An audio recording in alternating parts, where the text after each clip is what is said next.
Come on, I'm trying to work here. Well, hello there, and welcome back to Glennzb TV, the show that puts Glennzb into your TV. And this morning, yes, we've got, that's what they're calling it now, Water Wars, like Star Wars, but a bit wetter and not nearly as cool. So yeah, things are really heating up there. We should have seen this coming. It's the whole Tom and Katie thing all over again, this marriage between National and the Maori Party. We knew that it wasn't going to work out in the end. You know, when they first got together, everybody went, what the hell? National? Maori? That's never going to work. Guys, don't do it. You know, I know you seem like you're in love at the time, but you know, there's just no longevity in a relationship like that. And now it looks like it's all on the rocks, and they're saying horrible things about each other, and there's a communication breakdown.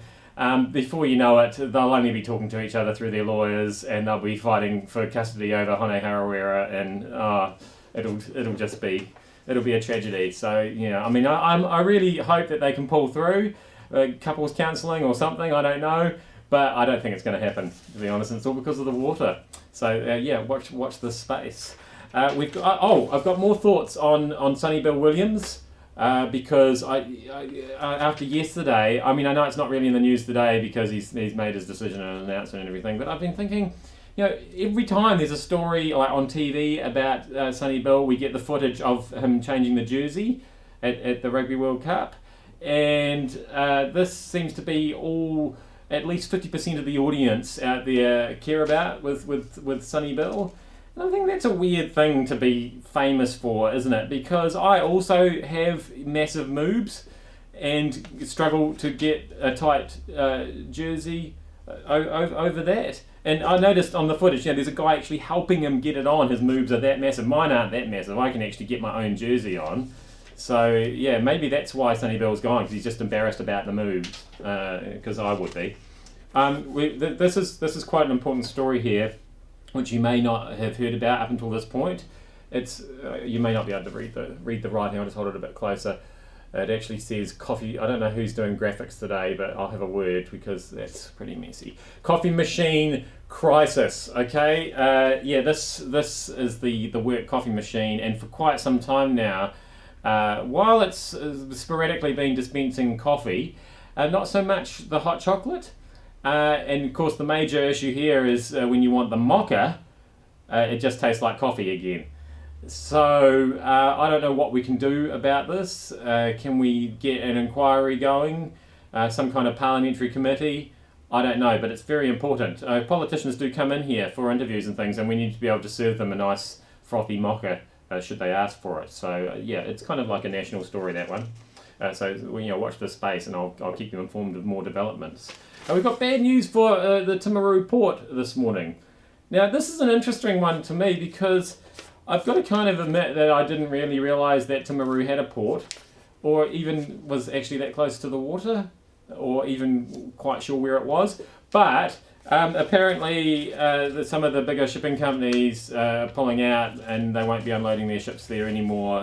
So that's very bad news. Does this also mean that the love boat won't be stopping there anymore? Because although I don't actually recall Timaru being a port of call on the love boat, they always went to Acapulco.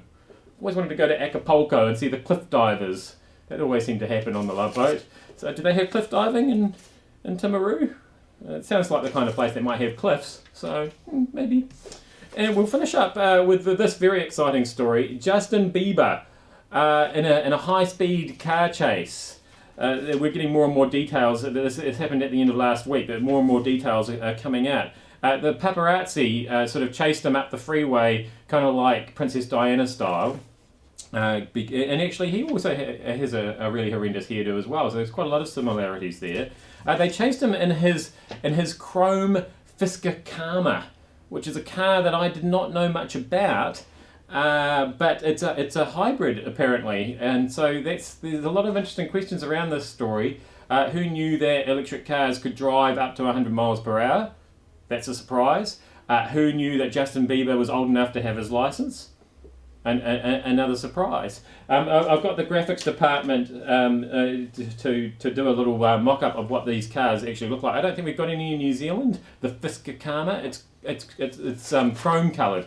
So here's what I got from the graphics department, and so while it's quite a good likeness of Justin Bieber, like I said, the Fisker Karma is chrome coloured, so that's not that, is it?